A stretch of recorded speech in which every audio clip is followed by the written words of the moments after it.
మేము ఈ రూట్‌లో ఎప్పుడు ట్రావెల్ చేసినా డీమార్ట్‌కయితే కంపల్సరీ వెళ్తాము. సో, ఇవాళైతే ఇంకా వెళ్ళే దారిలో డీమార్ట్‌కొచ్చాము. ఇక్కడ పెద్దగా షాపింగ్ ఏం లేదు. నాకు ఫేస్ వాష్ కావాలి. సో, దానికోసమని డీమార్ట్‌కొచ్చేసాము. అండ్ ఇక్కడ మా అత్తయ్య ఈ గాజు గ్లాసులు ఎప్పటినుంచో అడుగుతున్నారని మీకు ప్రీవియస్ వీడియోస్‌లో కూడా చెప్పాను. ఆవిడ కోసమని 2 గ్లాసెస్ తీసుకున్నాము. అండ్ అరిటాకులో తిన్న ఫీలింగ్ రావాలని ఈ ప్లేట్ కూడా కొనుక్కున్నాను. చిన్న షాపింగ్ అంతే. ఇంకా ఇక్కడ నుంచి మళ్ళీ స్టార్ట్ అయిపోయాము. అప్పటికే సన్‌సెట్ కూడా అయిపోయింది. ఎక్కడికెళ్తున్నామో అని చెప్పలేదు కదా! ఈ టెంపుల్ చూస్తే మీకు అర్థమైపోతుందిలెండి.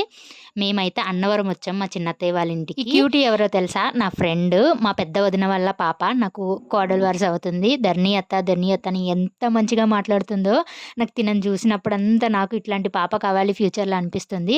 ఇంకా నైట్ డిన్నర్ అది అయిపోయిన తర్వాత మా జాయ్ అండ్ అన్వి మంచిగా ఎంటర్‌టైన్ చేశారు మాకు. ఇక్కడ చిన్న డాన్స్ కాంపిటీషన్ పెట్టామనమాట. వాళ్ళు డాన్స్ తక్కువ, కొట్టుకోవడం ఎక్కువ అయిపోయింది. చూసారా ఎలా తోసేసుకుంటున్నారో. ఇంక అంతే. Thanks for watching. బాయ్ అండి. See you in the next video.